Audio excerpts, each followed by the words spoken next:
Salve galera, tudo bem? Começando mais um Jogada Científica. Hoje a gente tem a honra de receber aqui a professora Marcela Zaratini, bater um papo sobre afogamento, sobre natação. Professora Marcela, seja muito bem-vinda ao nosso programa.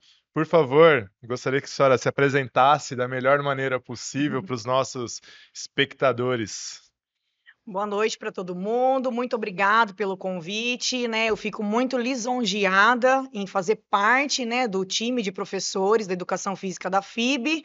Eu sou cria aqui da FIB, eu estudei, né, me formei em 2008 e eu tenho muita gratidão por essa instituição e é uma honra estar aqui com vocês falando de um tema que eu gosto muito, que faz parte do meu dia a dia. Já estou há 18 anos no mercado de trabalho, então esse é um dos pontos principais ali do trabalho que eu realizo.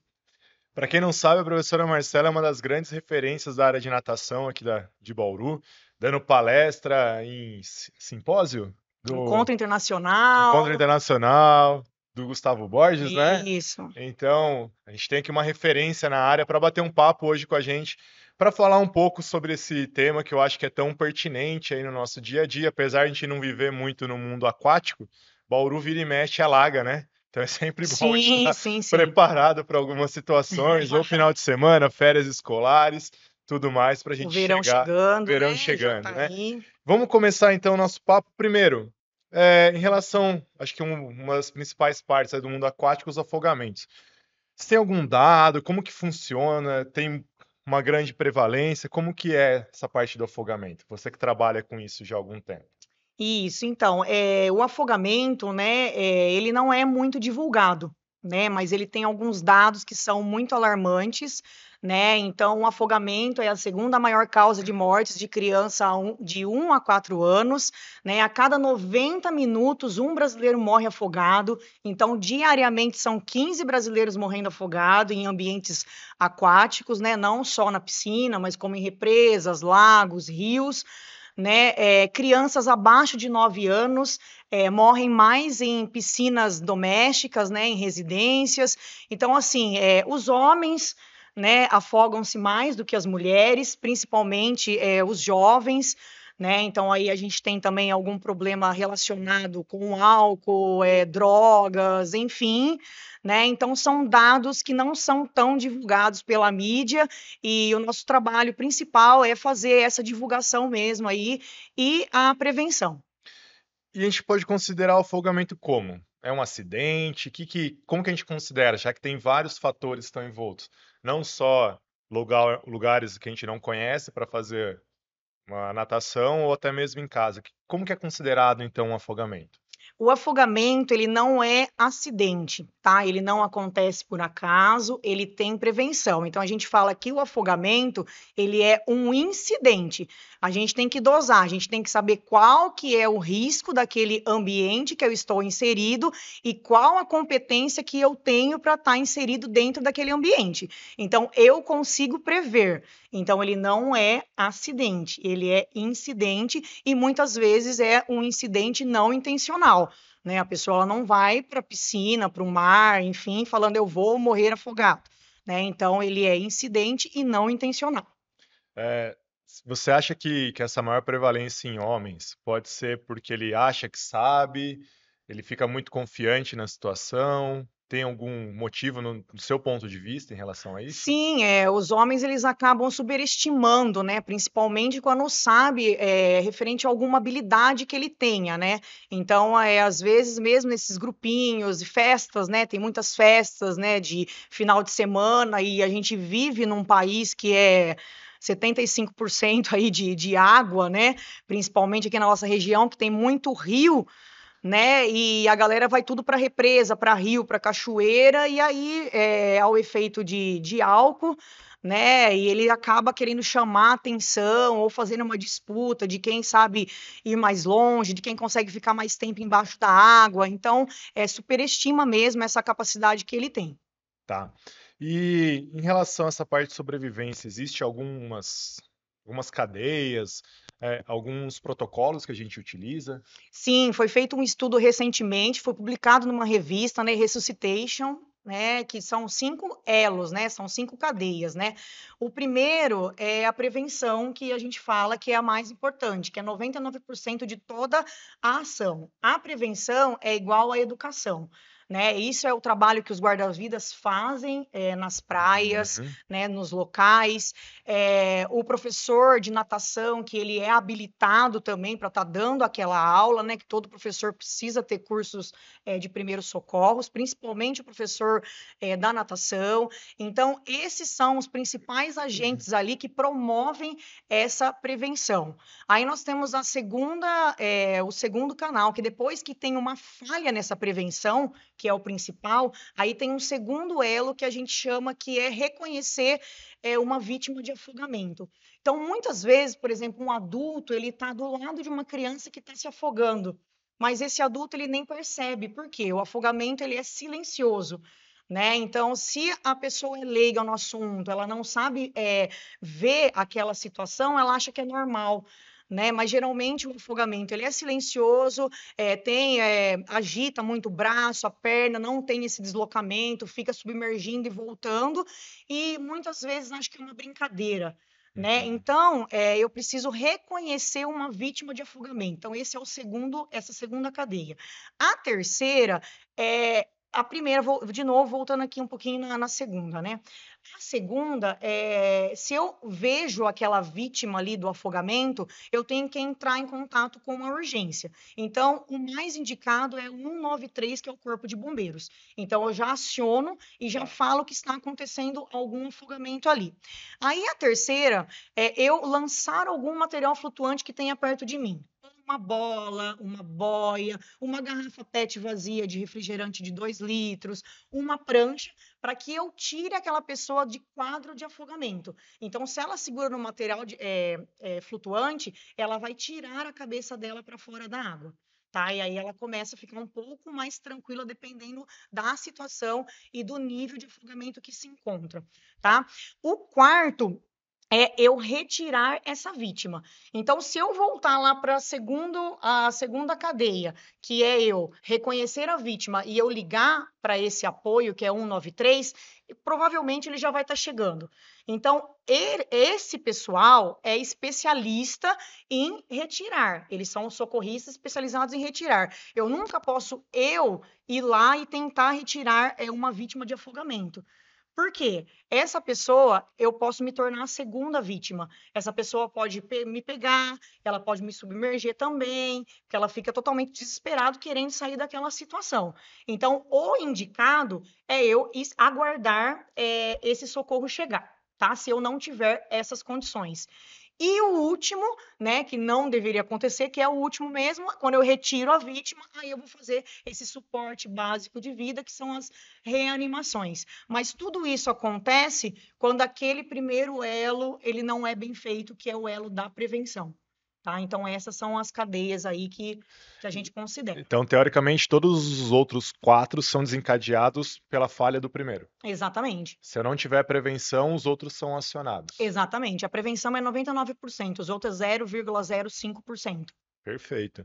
E você falou de um professor bem qualificado e tudo mais. Qual que é o papel de uma pessoa que tenha conhecimento ou que tenha prática de natação em decorrência do afogamento?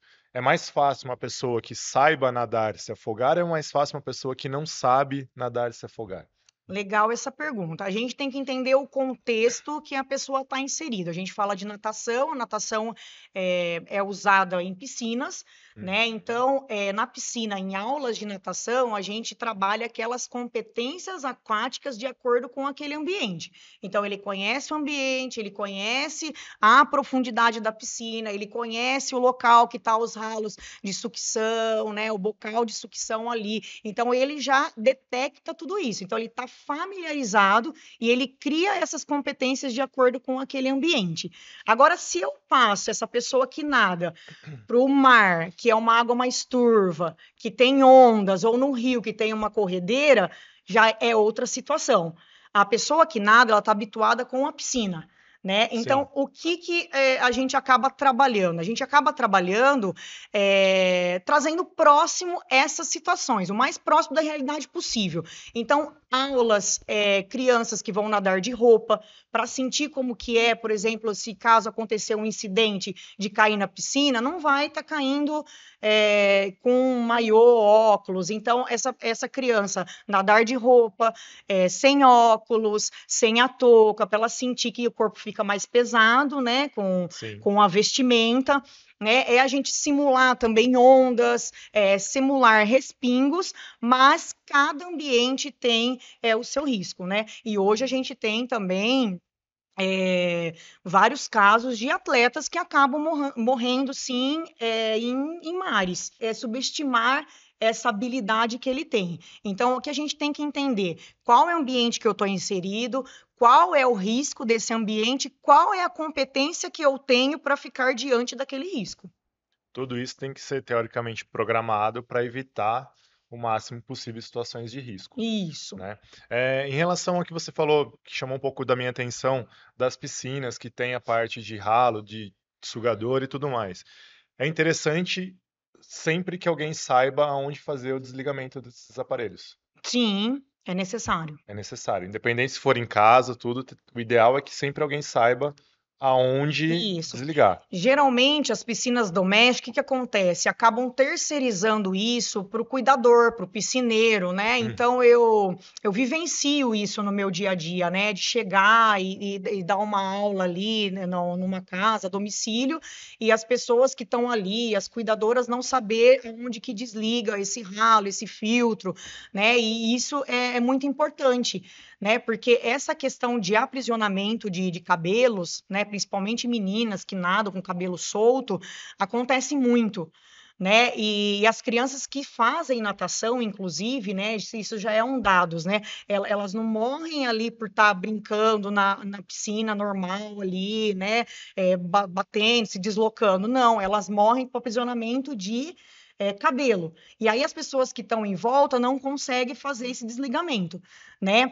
Todos os locais que tem piscina, eles devem ter um sistema chamado, a gente chama que botão de pânico, que é desligamento automático dessa bomba, tá? Então, tá. se vê que tá puxando, que tá sugando, tem que apertar esse botão, né? E já tem no mercado, né? Existem ralos já da Anvisa que são ralos anti-sucção, que ao invés deles puxar, eles não puxam com tanta força, né? Entendi. E esses ralos aí, eles são vendidos, que toda piscina deveria ter. Que daí entra naquele primeiro elo que você falou, que é de prevenção. Exatamente, de prevenção, né? Geralmente, a maioria das piscinas tem aquele ralo que é usado em quintal e em banheiro, Sim, né? é, Que esse que é não mais é o perigoso. adequado, esse não é o adequado. Tá. E em relação a essa parte mesmo, sendo mais caseira, mais familiar, qual que é o cuidado que a gente tem que ter com a criança nesse ambiente aquático? Seja ele no mar, seja ele na piscina, seja ele no rio. Porque a criança, teoricamente, ela é mais vulnerável do que o adulto de maneira geral, até Hum. pelo tamanho, pela força, enfim. Então, qual que é os maiores cuidados que a gente tem que ter com uma criança nesse ambiente aquático? Legal. Quando a gente fala de em casa, né, a gente pensa logo na piscina, né, porque a piscina é o principal mesmo, Uhum. causa de óbito, né? Mas a gente tem outras situações ali que acontecem, um vaso sanitário, um tanque, uma caixa d'água. Então, isso também acontece afogamento nisso, né? Em aquários, enfim. Então, a pessoa ela já tem que prever esses riscos, né? E tem que minimizar isso, né? Então, o banheiro sempre deixar a porta trancada, a caixa d'água sempre fechada, o tanque não deixar com água, a máquina de lavar roupa também não, porque isso também acontece. As piscinas, elas têm que ter cercas de proteção, né? E essa cerca de proteção é de uma altura que a criança não consiga pular e o portão a criança não consiga abrir, a não ser um adulto. Então, tem que tomar muito cuidado relacionado a isso em questão de ambiente e de proteção ali, né? O que que a gente tem que ensinar às nossas crianças? Que elas devem sempre estar acompanhado de um adulto. Mas esse adulto, ele tem que ser um adulto responsável, né? Não é um adulto, ele tem mais do que 18 anos, beleza, né? Mas ele é responsável? Ele sabe dos riscos? Ele sabe como agir, né? Porque às vezes você coloca um adolescente ali para cuidar, ele vai estar onde? Ele vai estar no celular, ele não vai estar prestando atenção naquela criança que está dentro da água, né? E então a gente tem que tomar muito cuidado. Para criança, a gente fala de um jeito mais lúdico possível, né? Para criança também não ficar com medo e não causar algum tipo de trauma, né? Sim. Porque a água é um universo que a criança fica feliz, é um universo que dá para explorar, em questão até de, né, voltando para nossa área de habilidades motoras, é um ambiente muito rico para a gente explorar. Só que a criança, ela tem que saber que tem esses riscos, é óbvio, de uma forma bem lúdica, né? Não dando palestra para a criança, né? Mas fazendo com que ela entenda, com que ela peça para o pai e a mãe ir junto com ela no mar, quando vai lá pular ondinha, né? Que se o pai ou alguém estiver lá olhando o celular, que ela fale, ó, presta atenção em mim, que quando ela já vai entrar na piscina, ela fala, ó, eu quero prender meu cabelo, cadê o lacinho? Então a gente torna essas crianças também conscientes daquilo. Ah, legal. E existe algum programa que faça isso, que faça essa conscientização, tanto com as crianças ou com os pais? Tem, a gente tem o programa Piscina Mais Segura, né, que ele foi idealizado pela Sobras, Sociedade Brasileira de Salvamento Aquático, né, e o método do qual eu trabalho, a gente tem todo mês a Semana Piscina Mais Segura, que é um programa que a gente faz essa prevenção, essa conscientização, tanto para os nossos alunos quanto alunos externos. Então, a gente faz visita nas escolas, com palestrinhas, com conscientização mesmo, e a piscina mais segura é isso mesmo, né? Ela tem a mão ali vermelha, que é a mão do 5, que é a mão do pare, né? E cada dedinho ali tem uma ação muito importante. Então, a principal que é 100% de atenção no teu filho. Então, nunca deixar o seu filho mais longe de que um metro de distância, onde você consiga pegar essa criança, né? A grade de proteção também é muito importante, o ralo anti-sucção, guarda as vidas nos locais, né? Então, às vezes a gente acaba burlando isso, né? Na praia, né? Vê lá uma placa vermelha e quer invadir, não. Se tem uma placa vermelha, não vai, porque tem a corrente de retorno, né? Equipe especializada. Então, não adianta eu só ser um profissional de natação se eu não sou especializado. Eu preciso ter treinamento de primeiros socorros também, né? E é isso, esse programa ele vai mais para conscientizar, prevenção, e prevenção é educação. Então a gente atinge principalmente essa criançada da educação infantil aí, porque a gente tem certeza que é com eles que a gente vai conseguir diminuir esse número aí tão expressivo. É isso, eu acho que não lidando com medo, mas e sim com respeito para o ambiente aquático, a gente consegue todo mundo se divertir, ainda mais nessas épocas de calor que afeta bastante Bauru, né? É isso. Professora Marcela, gostaria muito de agradecer a sua contribuição aqui no nosso programa. Acho que foi de uma qualidade muito grande de informação para a galera que às vezes a gente negligencia muito essa parte aquática, né? Fala, dá pé. Ah, isso, aquilo, é só daqui ali, não vai dar nada. E às vezes é aí que dá alguma coisa, né? Então acho que foi bem interessante. Muito obrigado pela sua colaboração e venha mais vezes falar com a gente aqui no nosso programa. Eu que agradeço pelo convite, professor André, e só reforçando então, né, que a prevenir é salvar e educar para não se afogar. Se a gente tiver isso na cabeça, a gente vai ter sucesso aí nas nossas ações. Pessoal, muito obrigado por continuar com a gente até aqui e até o próximo Jogada Científica.